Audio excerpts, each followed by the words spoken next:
हाय दोस्तों, कैसे हैं आप। आशा करता हूं अच्छे होंगे और अच्छे से पढ़ाई कर रहे होंगे। दोस्तों, आज हम आप सबके समझ हिंदी भाषा का उद्भव एवं विकास से संबंधित तीसरा वीडियो लेके आए हैं। इससे पहले हम 2 वीडियो देख चुके हैं जिसमें लगभग 150 क्वेश्चन देख चुके हैं। आज हम 80 क्वेश्चन देखेंगे। ठीक है दोस्तों, यदि मेरा वीडियो आप लोगों को अच्छा लगे तो लाइक करें, सब्सक्राइब करें। चलिए देर न करते हुए शुरू करते हैं आज का वीडियो क्वेश्चन नंबर 1 से। ठीक दोस्तों, निम्नलिखित युग्मों में से कौन सा युग्म गलत है। दोस्तों, इसमें हमको कौन सा युग्म गलत है उसका चुनाव करना है। अवधी पूर्वी हिंदी के अंतर्गत क्या आता है? बिल्कुल दोस्तों आता है।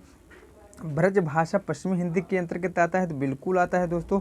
भोजपुरी क्या पूर्वी हिंदी के अंतर्गत आता है? तो दोस्तों नहीं आता है। भोजपुरी जो है बिहारी हिंदी के अंतर्गत आता है। ठीक दोस्तों, जबकि खड़ी बोली पश्चिमी हिंदी के अंतर्गत आता है। बिल्कुल सही है। ठीक दोस्तों, इसमें ऑप्शन नंबर दोस्तों 3 हो जाएगा। क्वेश्चन नंबर 1 का ऑप्शन नंबर 3 हो जाएगा। चलिए क्वेश्चन नंबर 2 देखते हैं। क्वेश्चन नंबर 2 है, निम्न बोलियों में से पूर्वी हिंदी की बोली है। इसमें पूर्वी हिंदी की बोली नहीं है। ठीक दोस्तों, बोला है इसमें पूर्वी हिंदी की बोली नहीं है। अवधी, छत्तीसगढ़ी, भोजपुरी, बाघेली। तो दोस्तों, पूर्वी हिंदी के अंतर्गत अवधी आती है, छत्तीसगढ़ी भी आती है, बाघेली भी आती है, जबकि भोजपुरी नहीं आती। भोजपुरी आती है भोजपुरी हिंदी के अंतर्गत। चलिए क्वेश्चन नंबर 3 देखते हैं। क्वेश्चन नंबर 3 है, बौद्ध धर्म से जुड़े साहित्य की भाषा है। भाई, बौद्ध धर्म से जुड़े साहित्य की भाषा है क्या है? लौकिक, संस्कृत, वैदिक, प्राकृतिक या फिर पाली। तो दोस्तों, आप सभी लोग जानते हैं बौद्ध धर्म से जुड़े साहित्य की भाषा है वह है पाली। ठीक दोस्तों, इसमें ऑप्शन नंबर दोस्तों 4 सही हो जाएगा क्वेश्चन नंबर 3 का। चलिए क्वेश्चन नंबर 4 देखते हैं। क्वेश्चन नंबर 4 है, खड़ी बोली हिंदी की उत्पत्ति हुई है। ये खड़ी बोली हिंदी की उत्पत्ति हुई है किस अपभ्रंश से? मागधी अपभ्रंश से, शौरसेनी अपभ्रंश से, अर्धमागधी अपभ्रंश से या फिर पैशाची अपभ्रंश से। तो दोस्तों, खड़ी बोली हिंदी की उत्पत्ति शौरसेनी अपभ्रंश से हुई है। ठीक दोस्तों, किससे हुई है? शौरसेनी अपभ्रंश से। चलिए क्वेश्चन नंबर 5 देखते हैं। क्वेश्चन नंबर 5 है, अवधी और ब्रज भाषा। अवधी और ब्रज भाषा दोनों भाषाओं में रचना करने वाले कवि हैं। कौन कवि हैं? सूरदास, तुलसीदास, घनानंद या फिर उपयुक्त सभी। तो दोस्तों, अवधी और ब्रज भाषा दोनों भाषाओं में रचना करने वाले कवि हैं वो हैं तुलसीदास। ठीक दोस्तों, कौन है? तुलसीदास हैं। चलिए क्वेश्चन नंबर 6 देखते हैं। क्वेश्चन नंबर 6 है, पश्चिमी हिंदी की सर्वाधिक प्रमुख बोली इनमें से क्या है? बताइए दोस्तों, पश्चिमी हिंदी की सर्वाधिक प्रमुख बोली इसमें से क्या है? ब्रज भाषा, खड़ी बोली, बुंदेली, बांगरू। तो दोस्तों, इसमें ऑप्शन नंबर 1 सही हो जाएगा, ब्रज भाषा। ठीक दोस्तों, क्या सही हो जाएगा? ब्रज भाषा। चलिए क्वेश्चन नंबर 7 देखते हैं। क्वेश्चन नंबर 7 है, हरियाणवी या बांगरू बोली किस अपभ्रंश से विकसित हुई है? बताइए, हरियाणवी या बांगरू बोली किस अपभ्रंश विकसित हुई है? पश्चिमोत्तर शौरसेनी अपभ्रंश से, नागर अपभ्रंश से, अर्धमागधी अपभ्रंश से या फिर मागधी अपभ्रंश से। तो दोस्तों, हरियाणवी या फिर बांगरू बोली पश्चिमोत्तर शौरसेनी अपभ्रंश से विकसित हुई है। ठीक दोस्तों, चलिए क्वेश्चन नंबर 8 देखते हैं।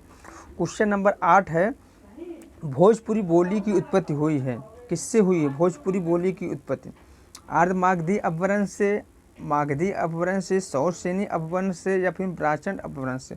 तो दोस्तों, भोजपुरी बोली की उत्पत्ति हुई है वह हुई है मागधी अपभ्रंश से। ठीक दोस्तों, किससे हुई है? मागधी अपभ्रंश से। क्वेश्चन नंबर 9 देखते हैं, मागधी किस उपभाषा की बोली है? बताइए, मागधी किस उपभाषा की बोली है? राजस्थानी, पश्चिमी, पूर्वी हिंदी या फिर बिहारी।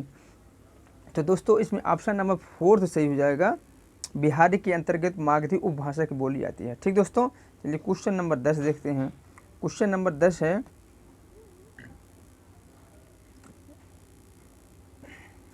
ग्वालियर की बोली है।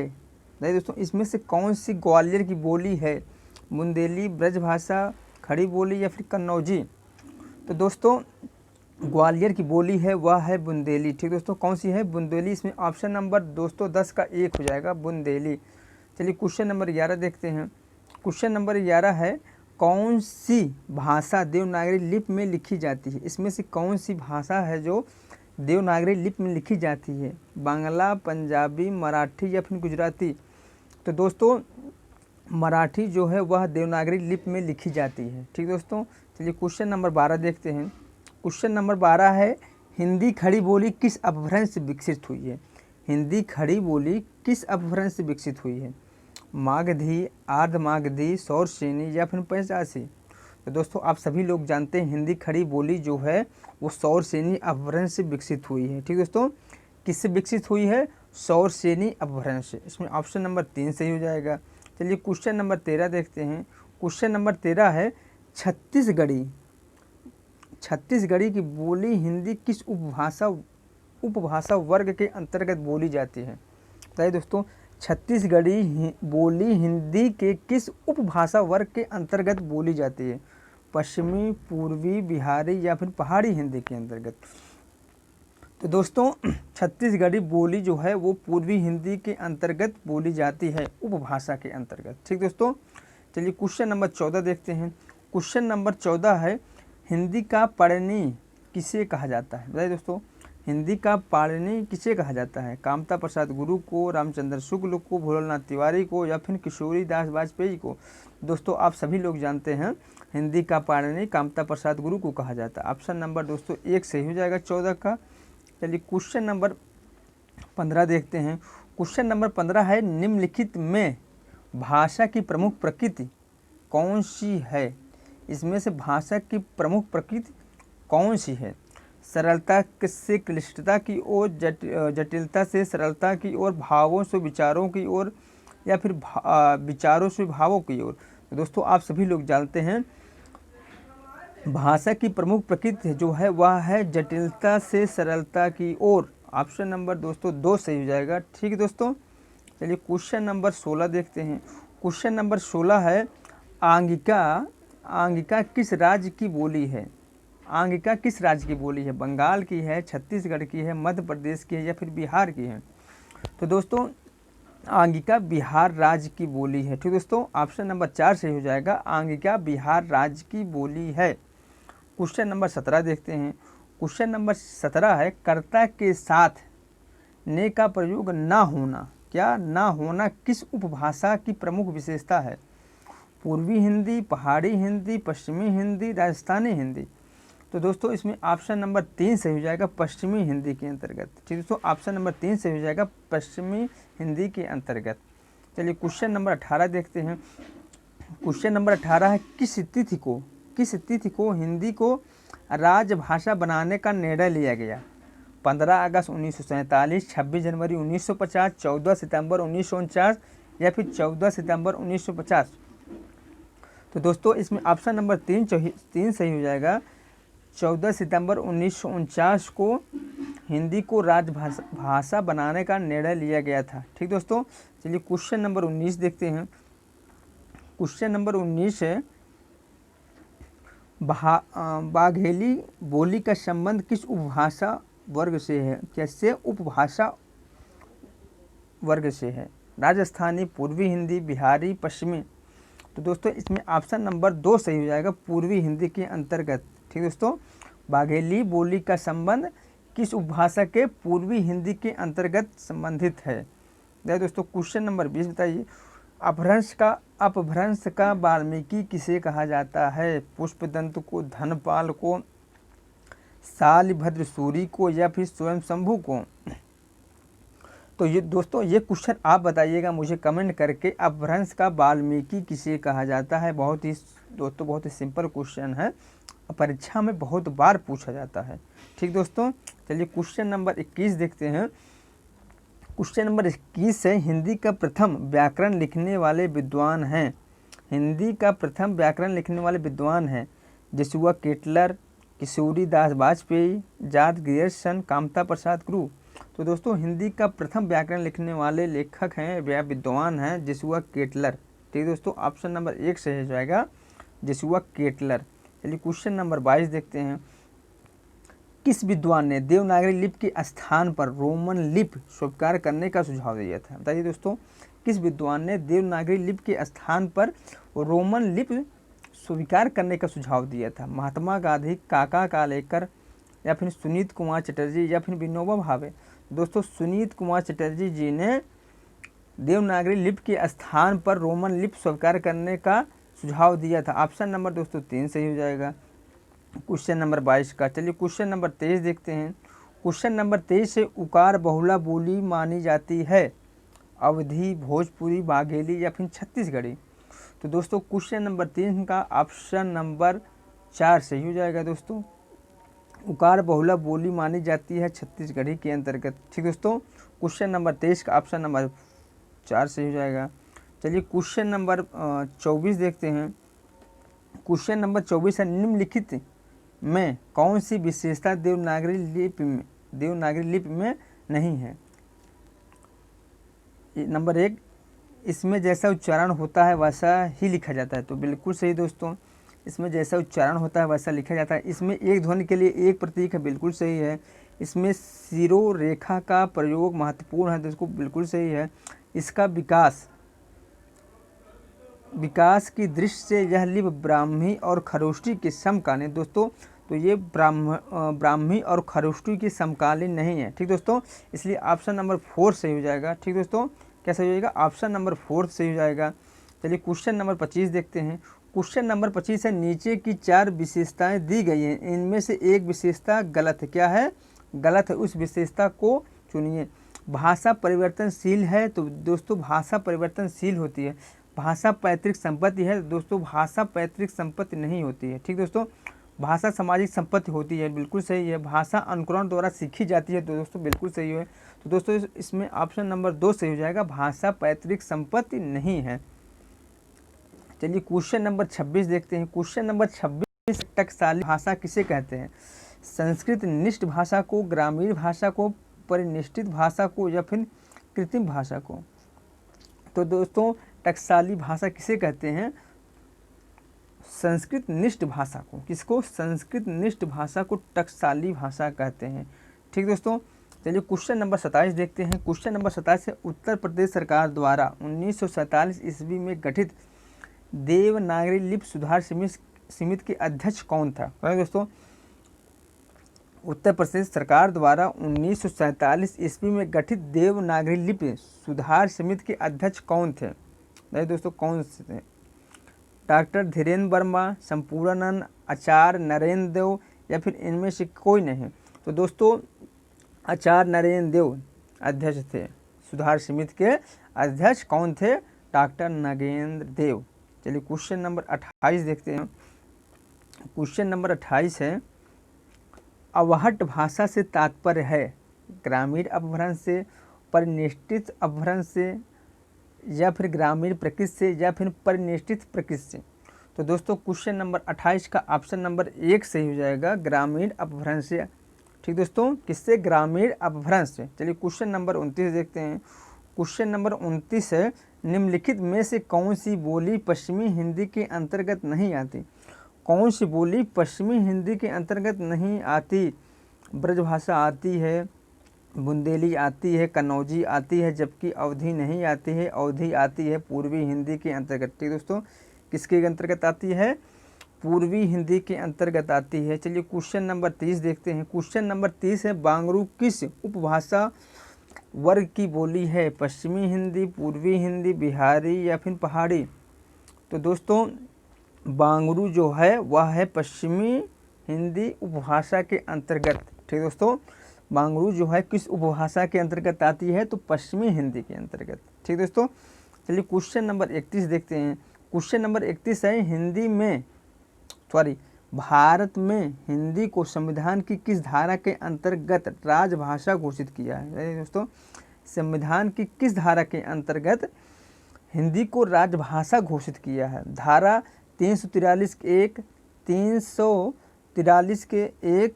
दोस्तों लग रहा है ऑप्शन इसमें दोनों एक ही दे दिया है। तो क्वेश्चन ऑप्शन नंबर 3, 333 के 1 या फिर 334 का 1। तो दोस्तों क्वेश्चन नंबर 31 का ऑप्शन नंबर 1 सही हो जाएगा। ठीक है दोस्तों, ऑप्शन नंबर 1 सही हो जाएगा, 343 के 1।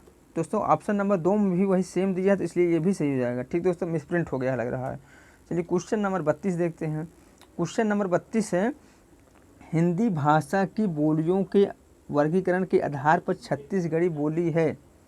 छत्तीसगढ़ी बोली है किसके अंतर्गत? पूर्वी हिंदी, पहाड़ी हिंदी, पश्चिमी हिंदी या फिर राजस्थानी हिंदी? तो दोस्तों क्वेश्चन नंबर 32 का ऑप्शन नंबर कौन सा सही होगा बताइए दोस्तों। तो क्वेश्चन नंबर 32 का ऑप्शन नंबर 1 सही हो जाएगा, पूर्वी हिंदी के अंतर्गत आती है।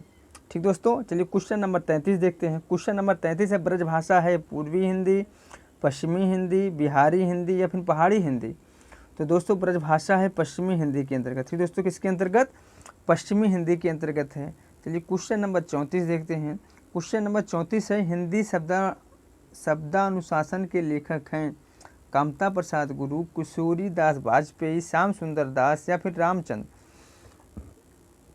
तो दोस्तों हिंदी शब्दानुशासन के लेखक हैं किशोरी दास वाजपेयी, ऑप्शन नंबर 2 से हो जाएगा। ठीक है दोस्तों, चलिए क्वेश्चन नंबर 35 देखते हैं। क्वेश्चन नंबर 35 है, देवनागरी लिपि का विकास हुआ है खरोष्ठी से, ब्राह्मी से, मराठी से या फिर फारसी से। तो दोस्तों देवनागरी लिपि का विकास हुआ है, वह हुआ है ब्राह्मी से। चलिए क्वेश्चन नंबर 36 देखते हैं। क्वेश्चन नंबर 36 है, देवनागरी लिपि की सबसे बड़ी विशेषता क्या है? सबसे बड़ी विशेषता क्या है? हिंदी भाषा की लिपि होना, प्राचीन लिपि होना, अनेक भारतीय भाषाओं की लिपि होना या फिर सर्वाधिक वैज्ञानिक लिपि, एक ध्वनि के लिए एक संकेत। तो दोस्तों इसमें सबसे परफेक्ट आंसर होगा सर्वाधिक वैज्ञानिक लिपि होना, एक ध्वनि के लिए एक संकेत होना। तो इसमें दोस्तों ऑप्शन नंबर 4 से हो जाएगा। ठीक दोस्तों, चलिए क्वेश्चन नंबर 37 देखते हैं। क्वेश्चन नंबर 37 है, इनमें बिहारी हिंदी का रूप नहीं है, इनमें से बिहारी हिंदी के अंतर्गत नहीं आती है। भोजपुरी बिहारी हिंदी के अंतर्गत आती है, बिल्कुल आती है। मैथिली भी बिहारी हिंदी के अंतर्गत आती है, मगधी भी आती है, जबकि अवधी नहीं आती। दोस्तों आप लोग जानते ही होंगे अवधी जो है पूर्वी हिंदी के अंतर्गत आती है। ठीक दोस्तों, चलिए क्वेश्चन नंबर 38 देखते हैं। क्वेश्चन नंबर 38 है, सही युग्म चुनिए। पहाड़ी हिंदी बाघेली के अंतर्गत आती है, तो दोस्तों नहीं आती है। पूर्वी हिंदी गढ़वाली हिंदी के अंतर्गत आती है, तो नहीं आती है। बिहारी हिंदी मारवाड़ी के अंतर्गत आती है, तो नहीं आती है। जबकि पश्चिमी हिंदी खड़ी बोली के अंतर्गत आती है, तो बिल्कुल आती है दोस्तों। इसमें ऑप्शन नंबर 1 सही हो जाएगा। चलिए क्वेश्चन नंबर 39 देखते हैं। मेवाती किस उपभाषा वर्ग की बोली है? पूर्वी, राजस्थानी, पहाड़ी या फिर बिहारी। तो दोस्तों मेवाती जो है वह राजस्थानी हिंदी के अंतर्गत आती है। दोस्तों इसमें ऑप्शन नंबर 2 से हो जाएगा। चलिए क्वेश्चन नंबर 40 देखते हैं। देवनागरी लिपि का प्रयोग सर्वप्रथम किस राज्य में हुआ? देवनागरी लिपि का सर्वप्रथम प्रयोग किस राज्य में हुआ? महाराष्ट्र, उत्तर प्रदेश, राजस्थान, गुजरात। दोस्तों गुजरात में हुआ सर्वप्रथम देवनागरी लिपि का प्रयोग। ठीक दोस्तों, चलिए क्वेश्चन नंबर 41 देखते हैं। क्वेश्चन नंबर 41 है, उत्तर प्रदेश सरकार द्वारा गठित लिपि सुधार परिषद की 28-29 नवंबर 1953 को हुई बैठक की अध्यक्षता किसने की? जाकिर हुसैन ने की, सर्वपल्ली राधाकृष्णन ने की, वीपी गिरी ने की या फिर बीडी जत्ती ने की। तो दोस्तों आप सभी लोग जानते हैं तत्कालीन उपराष्ट्रपति डॉक्टर सर्वपल्ली राधाकृष्णन ने की। इसमें दोस्तों ऑप्शन नंबर 2 सही हो जाएगा क्वेश्चन नंबर 41 का। चलिए क्वेश्चन नंबर 42 देखते हैं। क्वेश्चन नंबर 42 है, मैथिल भाषा का कवि इनमें से कौन है? कबीर, विद्यापति, तुलसीदेव। दोस्तों आप सभी लोग जानते हैं विद्यापति मैथिल कोकिल कहे जाते हैं। तो दोस्तों इसमें ऑप्शन नंबर 2 सही हो जाएगा। चलिए क्वेश्चन नंबर 43 देखते हैं। आगरा, मथुरा को किस बोली का केंद्र माना जाता है? ब्रज का, अवधी का, बुंदेली का या फिर बांगरू का। तो दोस्तों आगरा और मथुरा को ब्रज भाषा का केंद्र बिंदु माना जाता है। ठीक दोस्तों, चलिए क्वेश्चन नंबर 44 देखते हैं। क्वेश्चन नंबर 44 है, काव्य भाषा के पद पर कौन सी बोली सर्वाधिक समय तक प्रतिष्ठित रही? अवधी, ब्रज भाषा, खड़ी बोली या फिर बांगरू। तो दोस्तों काव्य भाषा के पद पर सर्वाधिक समय तक प्रतिष्ठित रहने वाली भाषा है वह है ब्रज। ठीक दोस्तों, कौन सा है? ब्रज। चलिए क्वेश्चन नंबर 45 देखते हैं। इनमें से कौन सी भाषा द्रविड़ परिवार की नहीं है? ना दोस्तों इनमें से कौन सी भाषा द्रविड़ परिवार की नहीं है? तो दोस्तों मराठी है जो है द्रविड़ परिवार की भाषा नहीं है, जबकि द्रविड़, कन्नड़, मलयालम ये तीनों जो है द्रविड़ परिवार की भाषा है। क्वेश्चन नंबर 46 है, राजभाषा आयोग का गठन कब किया गया? 55 में, 1900, 1965 में, 1970 में, 1980 में। तो दोस्तों 1955 ईस्वी में राजभाषा आयोग का गठन किया गया। चलिए क्वेश्चन नंबर 47 देखते हैं। क्वेश्चन नंबर 47 है, सरकारी कामकाज की भाषा को क्या? सरकारी कामकाज की भाषा को संविधान द्वारा स्वीकृत होती है क्या कही जाती है?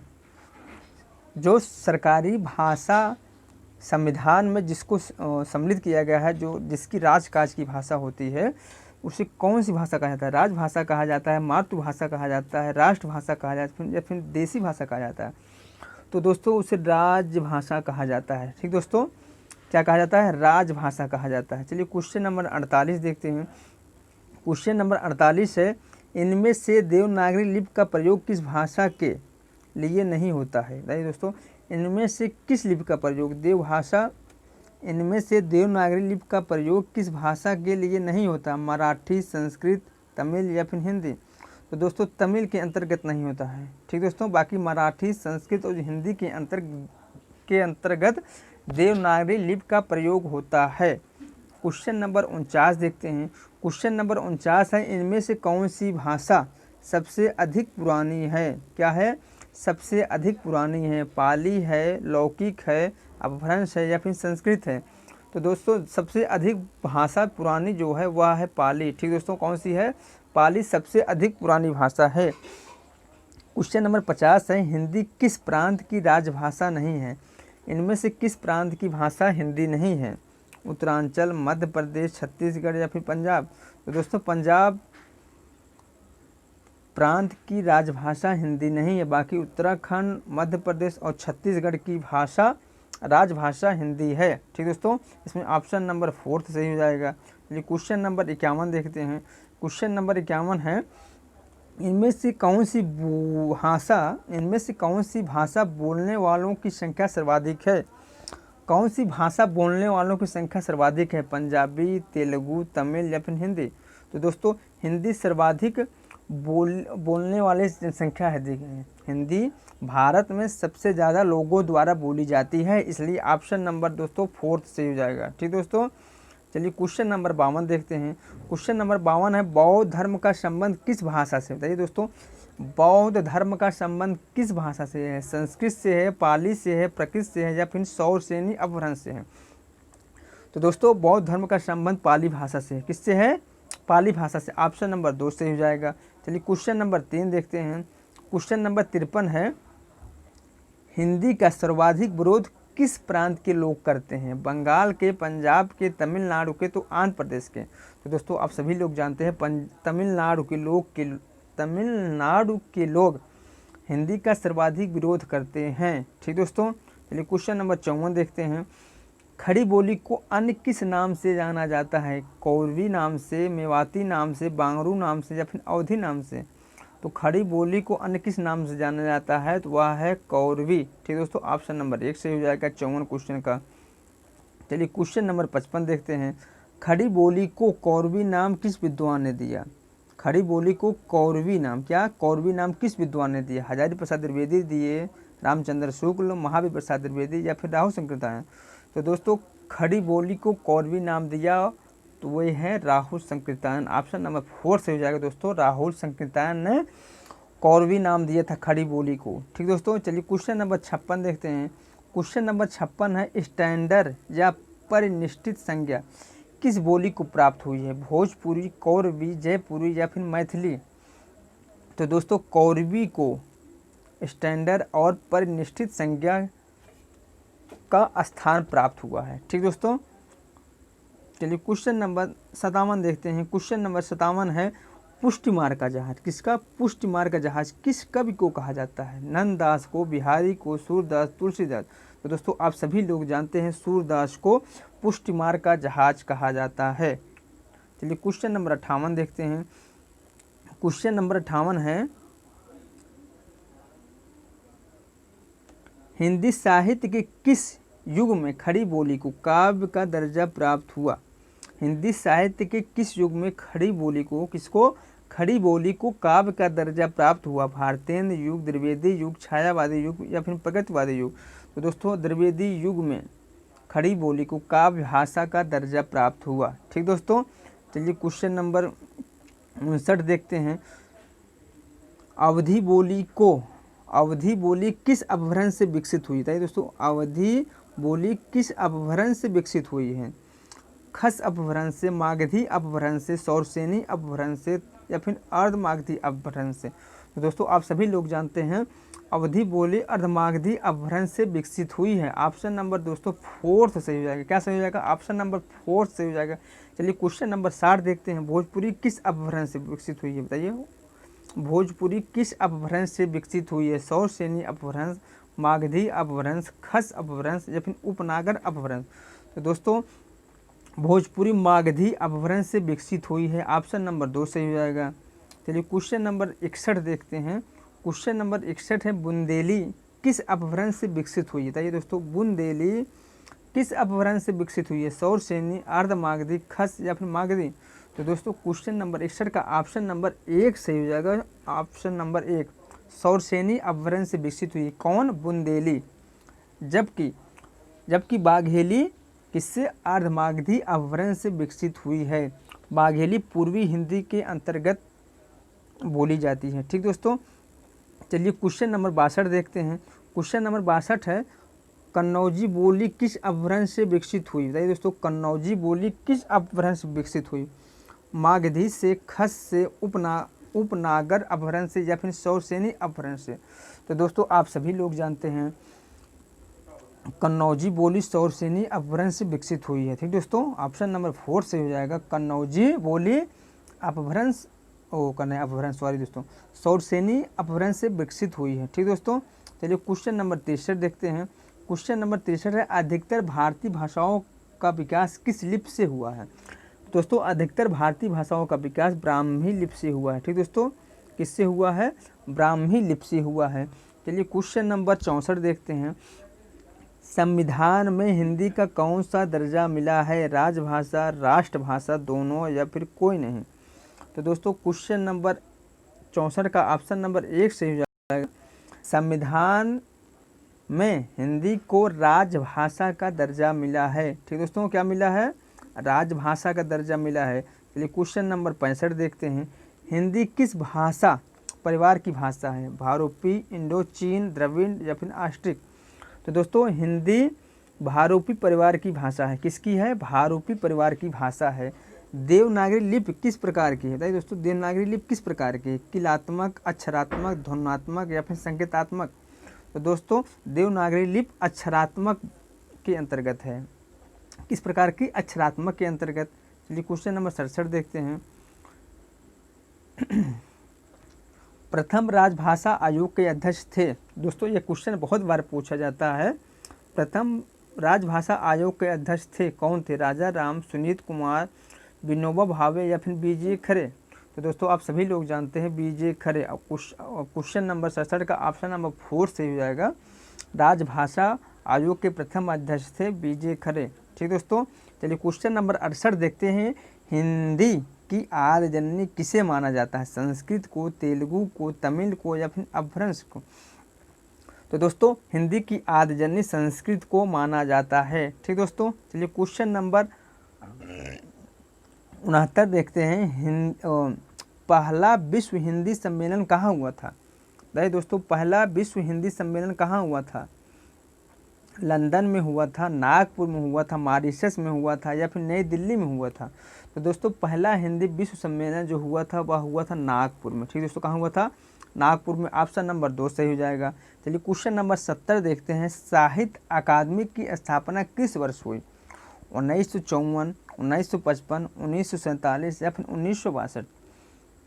तो दोस्तों साहित्य अकादमी की स्थापना 1954 ईस्वी में हुई थी। ठीक दोस्तों, किस में हुई थी? 1954 ईस्वी में। ऑप्शन नंबर 1 सही हो जाएगा। चलिए क्वेश्चन नंबर 71 देखते हैं। क्वेश्चन नंबर 71 है, छठा विश्व हिंदी सम्मेलन कहाँ हुआ था? लंदन में, नागपुर में, न्यूयॉर्क में, इटली में? तो दोस्तों छठा विश्व हिंदी सम्मेलन लंदन में हुआ था। कहाँ हुआ था? लंदन में हुआ था। ब्रजबुल के नाम से जाना जाता है तमिल, मलयालम, बांग्ला या फिर पंजाबी? तो दोस्तों ब्रजबुल के नाम से बांग्ला जाना जाता है। कौन जाना जाता है? बांग्ला जाना जाता है। चलिए क्वेश्चन नंबर 73 देखते हैं। क्वेश्चन नंबर 73 है, संविधान की 8वीं अनुसूची में मान्य आधुनिक भाषाओं की संख्या कितनी है? 18 है, 22 है, 24 है, 14 है? तो दोस्तों आप सभी लोग जानते हैं भारतीय संविधान की 8वीं अनुसूची में 22 भाषाओं की मान्यता प्राप्त है। ठीक दोस्तों, कितनी भाषाओं की? 22 भाषाओं की मान्यता प्राप्त है। ठीक दोस्तों, चलिए क्वेश्चन नंबर 74 देखते हैं। क्वेश्चन नंबर 74, उकार बहुला नहीं है। दोस्तों उकार बहुला इनमें से किसमें नहीं, किसके अंतर्गत नहीं आते? अवधी के, ब्रज के, खड़ी बोली के या फिर हरियाणवी के? तो दोस्तों क्वेश्चन नंबर 74 का ऑप्शन नंबर 2 से हो जाएगा, ब्रज भाषा के अंतर्गत उकार बहुला नहीं आती है। ठीक दोस्तों, क्वेश्चन नंबर 75 है, आकार बहुला नहीं है। बताइए दोस्तों आकार बहुला किसके अंतर्गत नहीं आती? ब्रज के, कौरवी के, कन्नौजी के या फिर हरियाणवी के? तो दोस्तों ब्रज के अंतर्गत, किसके? ब्रज के अंतर्गत आकार बहुला नहीं आती है। ठीक दोस्तों, चलिए क्वेश्चन नंबर 76 देखते हैं। क्वेश्चन नंबर 76 है, भाषा का आदर्श रूप कहा जाता है?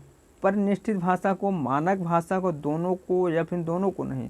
तो दोस्तों भाषा का आदर्श रूप परिनिष्ठित भाषा को भी और मानक भाषा को भी, दोनों को कहा जाता है। इसलिए ऑप्शन नंबर 3 से हो जाएगा दोस्तों। क्वेश्चन नंबर 76 का ऑप्शन नंबर 3 से हो जाएगा। क्वेश्चन नंबर 77 है, बुनियादी शिक्षा की नींव किसने डाली? महात्मा गांधी, विनोबा भावे, राजा राम मोहन राय या फिर राजेंद्र प्रसाद? तो दोस्तों आप सभी लोग जानते हैं बुनियादी शिक्षा की नींव किसने डाली? महात्मा गांधी ने डाली। ठीक दोस्तों, ऑप्शन नंबर 1 सही हो जाएगा, महात्मा गांधी ने बुनियादी शिक्षा की नींव डाली। क्वेश्चन नंबर 78 देखते हैं, भोजपुरी के शेक्सपियर किसे कहा जाता है? विद्यापति को, भिखारी ठाकुर को, उस्मान को या फिर अयोध्या सिंह को? तो दोस्तों क्वेश्चन नंबर 77 का ऑप्शन नंबर कौन से हो जाएगा? क्वेश्चन नंबर 78 का ऑप्शन नंबर 2 से हो जाएगा, भिखारी ठाकुर को भोजपुरी का शेक्सपियर। किसको? भिखारी ठाकुर को भोजपुरी का शेक्सपियर कहा जाता है। ठीक दोस्तों, चलिए क्वेश्चन नंबर आगे देखते हैं। निम्न में से कौन सा मानक भाषा नहीं है? दोस्तों इनमें से कौन सा भाषा मानक भाषा नहीं है? हिंदी नहीं है, उर्दू नहीं, अंग्रेजी नहीं, ब्रज नहीं है? दोस्तों आप सभी लोग जानते हैं मानक भाषा कौन सा नहीं है? ब्रज भाषा जो है वो मानक भाषा नहीं है। दोस्तों ऑप्शन नंबर 4 से हो जाएगा। चलिए क्वेश्चन नंबर आज का लास्ट देखते हैं। ठीक दोस्तों, आज का हम लास्ट क्वेश्चन देखते हैं, कैथी नागरी किस शाखा से संबंधित है? बताइए दोस्तों कैथी नागरी किस शाखा से संबंधित है? पूर्वी हिंदी से, पश्चिमी हिंदी से, उत्तरी हिंदी से या फिर दक्षिणी हिंदी से? तो दोस्तों आप सभी लोग जानते हैं कैथी नागरी पश्चिमी हिंदी के अंतर्गत आता है। इसमें ऑप्शन नंबर 2 से हो जाएगा। ठीक दोस्तों, कैथी नागरी पश्चिमी हिंदी के अंतर्गत आता है। दोस्तों ये वीडियो यहीं समाप्त होता है, इसके आगे हम कल मिलेंगे। यदि मेरा वीडियो आप लोगों को अच्छा लगा हो तो लाइक करें और सब्सक्राइब करें। ठीक दोस्तों, इसके आगे हम कल